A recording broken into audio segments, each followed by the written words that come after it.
welcome back. This is our Week 4 show, TNT, Co-Region Football, Anthracite Football League's Thursday Night Tailgate. Thanks for joining us.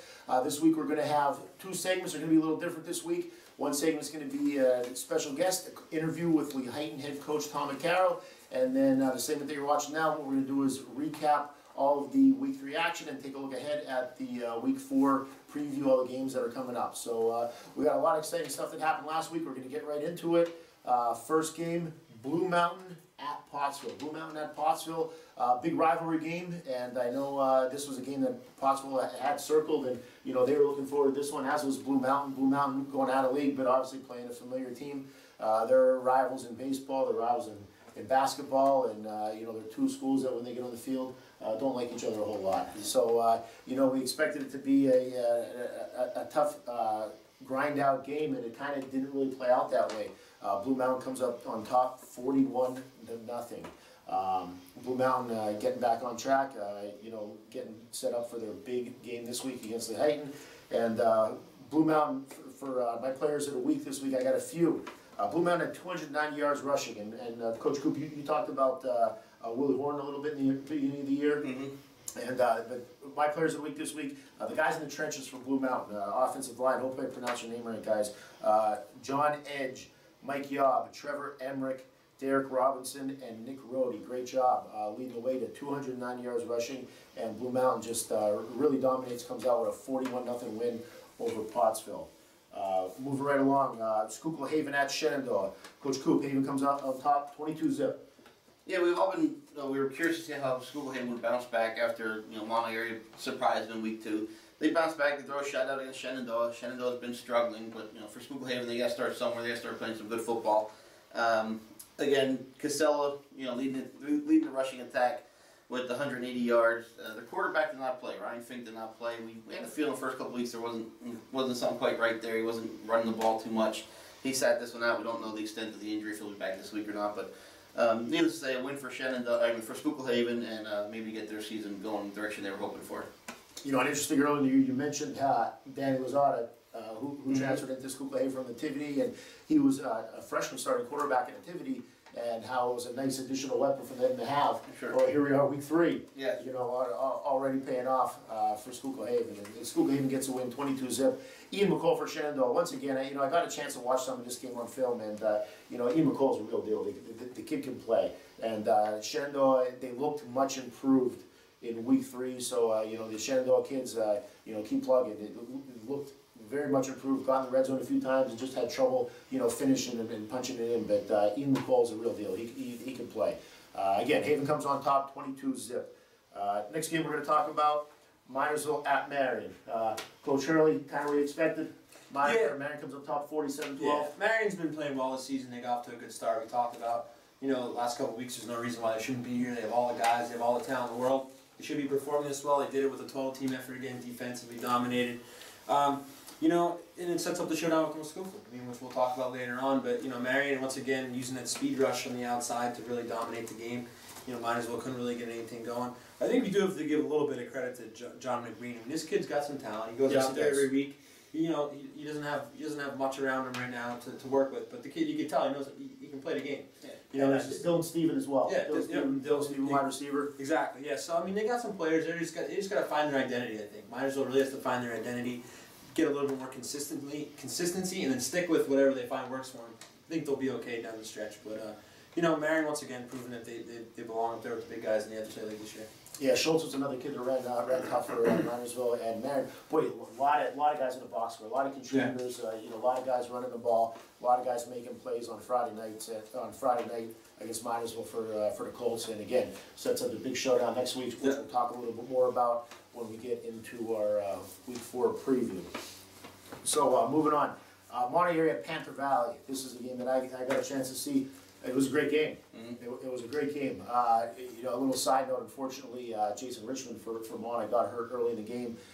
He's a tremendous athlete. I know him well from the basketball court, and the kid's a playmaker. And hopefully he's okay. Jason, if you're watching, I hope you get healthy soon. This one was back and forth. I thought PV played much better than they did the previous week, obviously, and 89-yard punt return by Mason Evans. Kind of set the tone for Monday. PV came back, cut it to 1 point, went for 2, missed it, and then Monty had a nice drive at the end. PV got the ball back with about 1.5 minutes left, and they did move the ball. Had a nice reception down to about the 15-yard line. Unfortunately, the receiver was out of bounds and didn't count, came back. Monty area grinds one out. PV loses a tough one, sets up their showdown with Shenandoah that I'm sure they're both of those teams are excited about. And Evans, fantastic game. Yeah, and we'll talk more about him when we get to our our players of the week later. But yeah, like you said, the big punt return to set the tone right off the bat, and then he contributed, running the ball, receiving the ball. He did it all Friday night, so we'll talk a little bit more about him when we get to our players of the week. Yeah, Monty area, one thing that jumped out, 12 penalties. Yeah. They really, in some inopportune times, really hurt them. And you gotta fix that. Yeah. Yeah, that's something that can't happen. Not Right. 12. And Not 12. Well, I saw them in week 1, and they had a lot, and a few of those came from the sidelines, and that can't happen. Yeah. It's one thing for some players to get one, but they can't come from the sidelines. So I wasn't there Friday night. I don't know if any of those penalties came from the sidelines this week, but I know in week 1 they had some issues with that. So. yeah, and against the better teams, that's obviously really going to hurt, and it certainly helped Panther Valley on Friday night. The Monty area does come away with the win, running the record of 2-1. They beat Panther Valley 19-12. Tamaqua Jim Thorpe. This is a game that we're excited about. Last week we talked about it. Obviously, Lehighton or Schuylkill was the game of the week, but we said, Jim Thorpe, Tamaqua, this is going to be a game. And Tamaqua, we still think that there's, once they get some things figured out, they had to do some shifting. They're going to be forced to be reckoned with, especially the second half of the season. What do you think of that, Dave?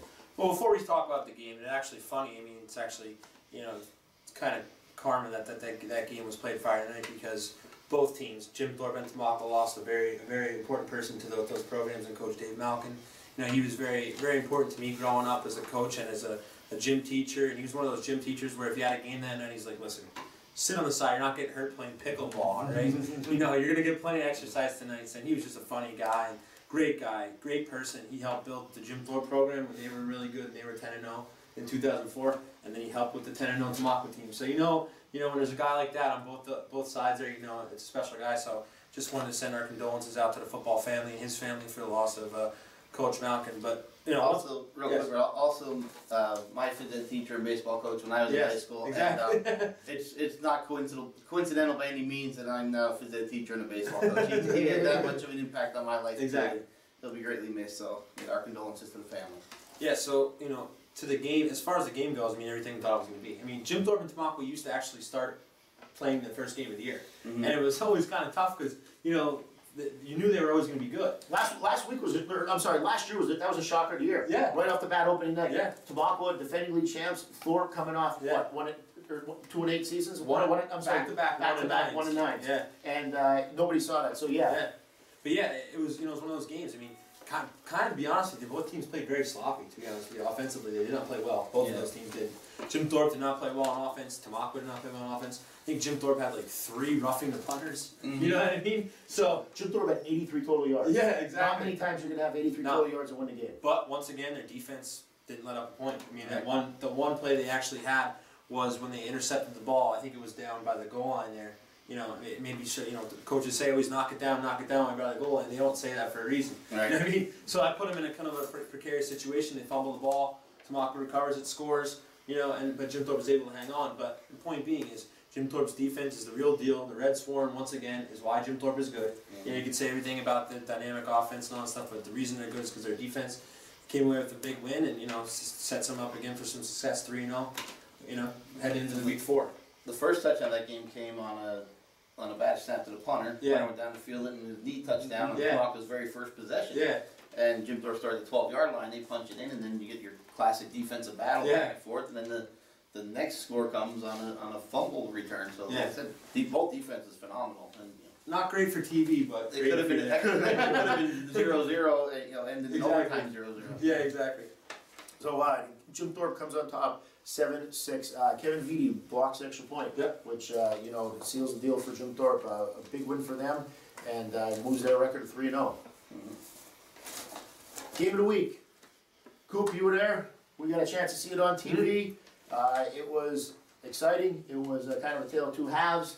And, you know, you said you expected a classic.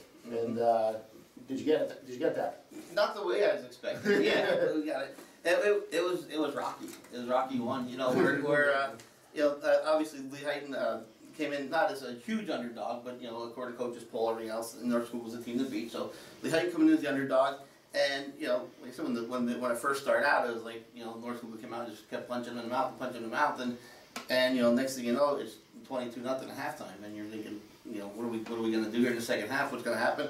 And it was just like, you know, the classic, whatever you want to call a Hollywood script or whatever it may be, but it was just like something happened. They came out and put together an 18-play drive to start the second half, got in the end zone, and North Schuylkill kind of took a step back on their heels. They started making a few mistakes, and next thing you know, we have a ball snapped into the end zone that Tyler Can jumps on for recovery, and we got a 3-point game and a chance for an onside kick for Lehighton to pull something out. It was amazing. So, you know, great effort by both teams. Obviously, you know, the way North Schuylkill came out with their physicality that we expected, and then the way Lehighton responded in the second half and proved that they could play with them. So, it was a great game. Now, when Bob Capasso is putting together his tapes for the TV 13 Classics, is this one going to be there? I think it should be. I kind of think so too. I think you'd like a classic. I think that makes the cut. I mean, at least the second half. You're not going to see a more exciting second half of this season.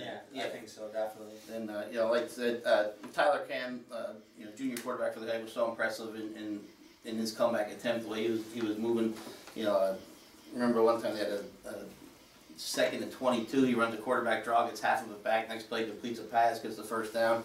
On the 3rd and 15, I think he ran a quarterback draw for a first down. He just made plays upon plays in the second half.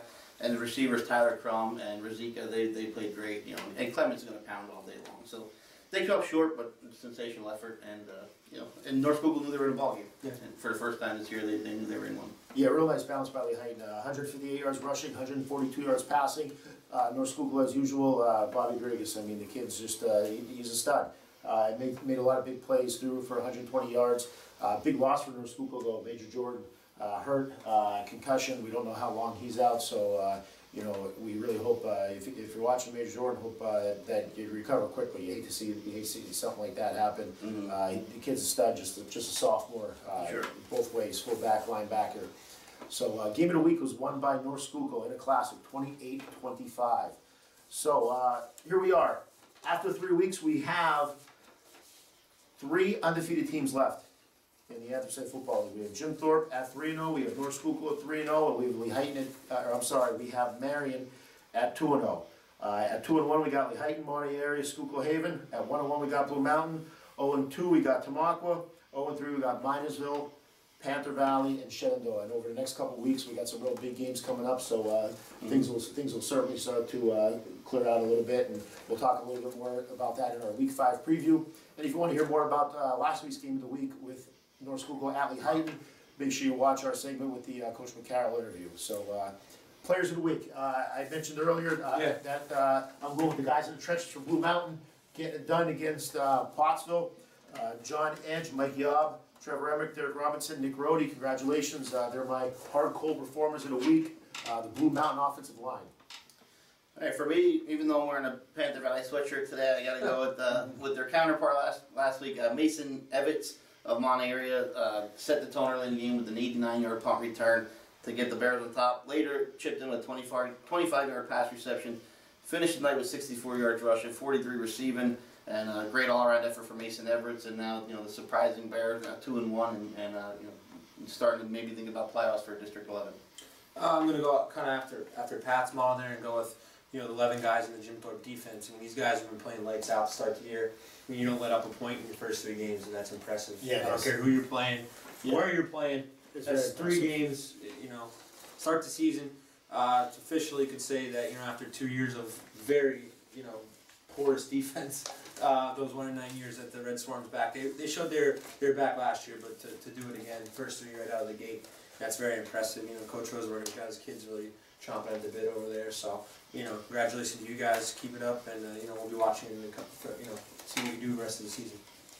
Okay, that's our Week 3 review. What we're doing is going to come right back, and we're going to take a look at all of the upcoming Week 4 action in the AFL.